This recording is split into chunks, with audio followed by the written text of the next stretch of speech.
Chemistry ওয়ানের আরেকটি গুরুত্বপূর্ণ ক্লাসে সবাইকে স্বাগত জানাচ্ছি। তা আমরা যে চ্যাপ্টার নিয়ে আলোচনা করতেছি ধারাবাহিকভাবে চ্যাপ্টার 2 এর সবচেয়ে ইম্পর্টেন্ট যে প্রশ্নগুলো সেগুলো সমাধান করা, তার এই ধারাবাহিকতায় আজকে আরেকটি প্রশ্ন এখানে আমরা সমাধান করব। প্রশ্নটি হচ্ছে যে পরমাণুর কক্ষপথে ঘূর্ণায়মান ইলেকট্রন শক্তির সমীকরণ উৎপাদন করো। লাস্ট 2019 সালে আসছিল প্রশ্নটি। তো এটা সলিউশন আমরা এইভাবে শুরু করব যে আমরা জানি এনতম কক্ষপথে ইলেকট্রনের মোট শক্তি, যেটাকে ইএন দ্বারা প্রকাশ করা হয়। ইএন হচ্ছে এখানে গতিশক্তি প্লাস হচ্ছে স্থিতিশক্তি, এবং গতিশক্তির যে ফর্মুলা সেটা হচ্ছে হাফ এমভি স্কয়ার। ওকে, এটা হচ্ছে গতিশক্তি, আর স্থিতিশক্তি হচ্ছে minus Z E square divide by হচ্ছে আর।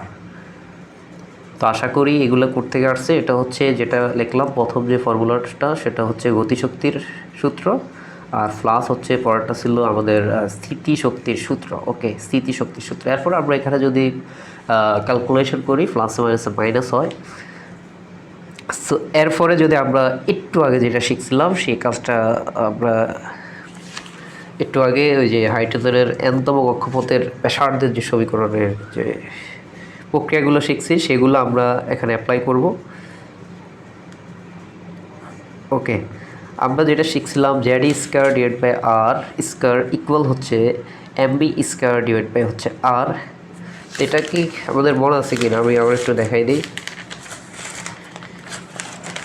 এই যে এটা F1 সমান F2 যখন ছিল, এই যে Z square divide by R square equal হচ্ছে MB square divide by r, এটাকে লেখা যায় এরকম এমবি স্কয়ার আর। এর পরে আমরা একটা ক্যালকুলেশন করছিলাম, এই কনসেপ্টটা এখানে কাজে লাগবে। অর্থাৎ কেন্দ্রমুখী বল এবং কেন্দ্র বিমুখী বল এটা হচ্ছে পরস্পর সমান, সেই কনসেপ্টটা কাজে লাগাবো আমরা এখন। কেন্দ্রাকর্ষী বল এবং কেন্দ্র বিমুখী বল পরস্পর হচ্ছে সমান, এটাকে প্রকাশ করা হয় F1 দ্বারা। এই যে এটাকে প্রকাশ করা হয় FA দ্বারা, আর এটা হচ্ছে FC দ্বারা প্রকাশ করা হয়, হ্যাঁ, বা F1 বা F2 আমরা এভাবে প্রকাশ করছিলাম। তো এরা পরস্পর হচ্ছে সমান। তো এখান থেকে লেখা যায় যে এমবি স্কয়ার ইকুয়াল হচ্ছে আমাদের এই Z square divide by r. এই এমবি স্কয়ারের পরিবর্তে আমরা এটা লিখতে পারি Z E square divide by r, আর মাইনাস আর মাইনাস এটা সেম। আমরা এখানে যদি একসাথে করে ফেলি, নিচের টুটা এখানে চলে আসে 2r, এবং 2r এবং r এর যে লসাগু সেটা হচ্ছে 2r। আমরা যদি লসাগু করি সেক্ষেত্রে 1 হয়, 1কে এটা দ্বারা গুণ করলে এটাই হবে মাইনাস, আর 2rকে যদি r দ্বারা ভাগ করি তাহলে সেক্ষেত্রে 2 থাকে, সেই 2কে যদি আমরা যে লবটা আছে সেটা দ্বারা গুণ করি তাহলে 2 জেড ই স্কয়ার হয়। হ্যাঁ, তো আমরা এগুলো কী বার করতেছি, আমরা ইএন এর যে ফর্মুলা সেটা বের করলাম। ইএন ইকুয়াল হচ্ছে minus Z square divide by হচ্ছে 2r, এটাকে আমরা দিলাম ইকুয়েশন নাম্বার 1।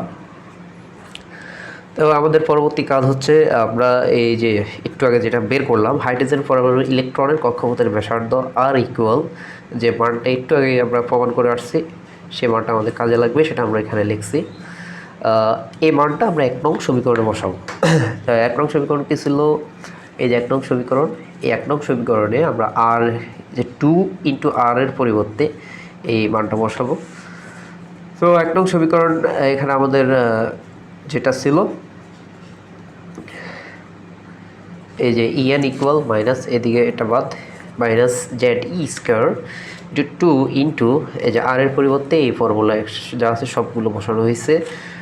পরবর্তী লাইনে আমরা কী করছি, মাইনাস জেড ই স্কয়ার, আর ইন্টু দিলে নিচেরটা উপরে, উপরেরটা হচ্ছে নিচে। তো নিচে ছিল 4 pi square M Z E square, এটা লেখা হয়েছে, আর উপরেরটা নিচে 2 এন স্কয়ার এস স্কয়ার নিচে চলে আসছে।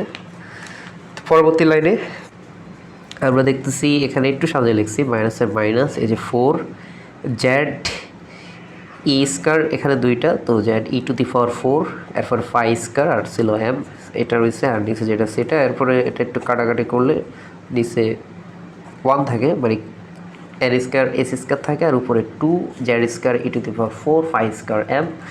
সো ইহাই নির্ণয় হচ্ছে পরমাণুর ঘূর্ণায়মান ইলেকট্রনের সমীকরণ। ওকে, অর্থাৎ প্রশ্ন অনুযায়ী আপনি এটা লিখে দেবেন। তো আশা করি সবাই বিষয়টা বুঝতে পারছেন যে এখানে কি বলছি, যে একটা হচ্ছে কেন্দ্রমুখী আর একটা হচ্ছে কেন্দ্র বিমুখী বল পরস্পর সমান। তো এই কনসেপ্ট থেকে আগের যে ক্লাসটা সেটা যদি কেউ দেখে থাকেন তাহলে এখানে কোনো সমস্যা হবে না। এমবি স্কয়ারের পরিবর্তে আমরা এই মানটা বসাই দেবো, এখানে ইএন সমান যেটা পাবো সেটাকে একটা ইকুয়েশন দিব আমরা।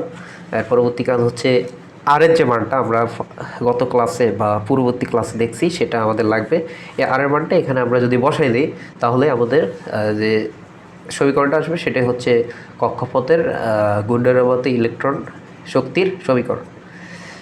সেটা ছিল আরেকটি ইম্পর্টেন্ট এবং সহজ, কয়েকবার প্র্যাকটিস করলে সম্ভব ভালো করার।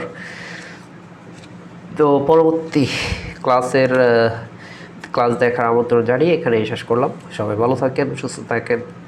আসসালামু আলাইকুম।